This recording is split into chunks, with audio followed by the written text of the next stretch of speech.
Hello bachcho, let's see the following question. A proton moves with a momentum p is equals to 10 gigaelectron volt by c, where c is the velocity of light. How much in percent does the proton velocity differ from the velocity of light? हमें question में एक proton का momentum दिया है जिसमें c involve है. c is the velocity of light, means हमें relativistic terms दिए गए हैं. तो हमें बताना है कितने परसेंट जो प्रोटॉन का वेलोसिटी है वो वेलोसिटी ऑफ लाइट से डिफर करेगा. So first of all we will talk about the key concept used in the question. इस क्वेश्चन में हम क्या की कॉन्सेप्ट अप्लाई करेंगे. जब किसी ऑब्जेक्ट का वेलोसिटी कंपेरेबल हो जाता है to the velocity of light, तब उसका मास जो है वो वेरी करना शुरू कर देता है. Am not upon 1 minus v square upon c square हो जाता है मास का एक्चुअल वैल्यू, जब जो वेलोसिटी है वो वेलोसिटी ऑफ लाइट के कंपैरिजन में चली जाती है. m नॉट यहाँ पे डिनोट करता है रेस्ट मास को, एंड m जो है वो अब रिलेटिविस्टिक मास को डिनोट कर रहा है. रिलेटिविस्टिक मास को डिनोट करता है. अब इस फॉर्मूला को यूज करके हम इस क्वेश्चन को सॉल्व करेंगे. We know that momentum equal होता है product of mass and velocity के. तो अब यहाँ पे रिलेटिविस्टिक मास को फिल कर देते हैं. So it will be m naught upon square root of 1 minus v square upon c square into v हो गया. अब पहले हम v का वैल्यू निकालते हैं इन टर्म्स ऑफ c. तो अब हम क्या करेंगे, square root of 1 minus v square upon C square को एक तरफ लिख लेते हैं, तो दूसरी तरफ क्या आ गया, m naught into V divide हो जाएगा p से. सो यहाँ पे हम लिख लेंगे m naught into V divide by p. अब दोनों तरफ हम क्या कर देंगे, स्क्वेयरिंग करेंगे तो लेफ्ट हैंड साइड पे स्क्वायर रूट खत्म हो जाएगा. So it will be 1 minus V square upon C square. Right hand side पे क्या आ जाएगा, m not square into V square upon में क्या आ गया, पी स्क्वायर. अब यहाँ से v की टर्म्स को एक तरफ लिखना है, तो 1 इक्वल हो गया m not square V square upon P square plus V square upon C square के. तो यहाँ से v स्क्वायर कॉमन निकाल लेते हैं. So 1 will be equals to m not square upon P square plus 1 upon C square into हमारे पास क्या हो गया, v स्क्वायर. अब यहाँ से हम क्या करते हैं, 1 अपॉन सी स्क्वायर को कॉमन ले लेते हैं. तो ये बन जाएगा m not square C square upon P square plus यहाँ पे 1 हो गया इंटू क्या हो गया, v स्क्वायर. अब जो c स्क्वायर हमने कॉमन लिया वो 1 के साथ मल्टीप्लाई हो जाएगा लेफ्ट हैंड साइड पे.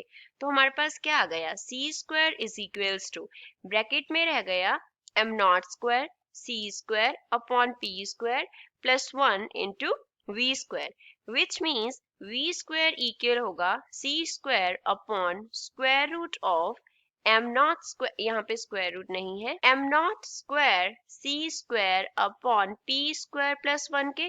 तो अब क्या कर लेंगे हम दोनों तरफ, अब इक्वेशन के स्क्वायर रूट ले लेंगे. तो लेफ्ट हैंड साइड पे क्या रह जाएगा v, राइट हैंड साइड पे c डिवाइड बाय हमारे पास क्या हो गया, m not square c square upon p square plus 1 raise to power 1 by 2. अब ये हमारे पास v का वैल्यू आ गया इन टर्म्स ऑफ c.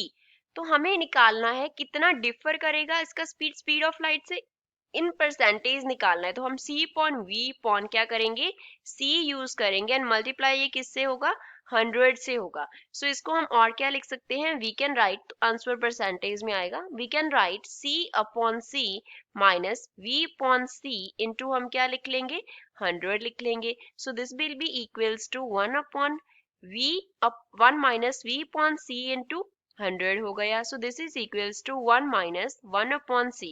अब v का वैल्यू फिल करते हैं, दैट इज c अपॉन में हमारे पास क्या है, m not square c square upon p square plus 1 raise to power 1 by 2.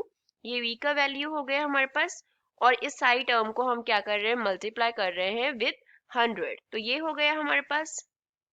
अब c से c कैंसिल हो जाएगा सेकेंड टर्म में, तो हमारे पास क्या बन गया, c minus v upon c into 100% is equals to क्या बन रहा है, 1 माइनस c से c कैंसिल हो चुका है, दूसरी टर्म में हम लिखेंगे 1 plus m not square into c square upon p square raise to power 1 by 2 multiply by 100. अब यहाँ पे बायनोमियल एक्सपेंशन हम लगाएंगे, बायनोमियल एक्सपेंशन. बायनॉमियल एक्सपेंशन के अकॉर्डिंग हमारे पास सपोज क्या है 1 plus x raise to power n है। यहाँ पे इसका कंबाइंड पावर n है और जो x है वो बहुत लेस है 1 से। तो जब ये वाला कंडीशन फुलफिल होता है तो हम इसको क्या लिख सकते हैं, we can write this term nearly equals to 1 plus n into x. तो ये वाला जो हमारे पास एक्सपेंशन है वो यहाँ पे हम अप्लाई कर देंगे। तो क्या बन गया, c minus v upon c into 100 is equals to 1 minus यहाँ पे क्या आ गया 1 minus 1 by 2 M not square C square upon P square multiply by 100। तो 1 से कैंसिल हो जाएगा, माइनस माइनस प्लस देगा हमें सेकंड टर्म में।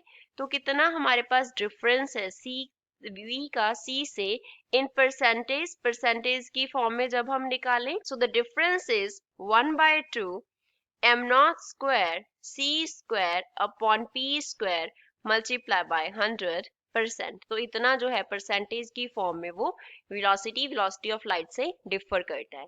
सो this is final answer for the given question. I hope you understood well. Thanks.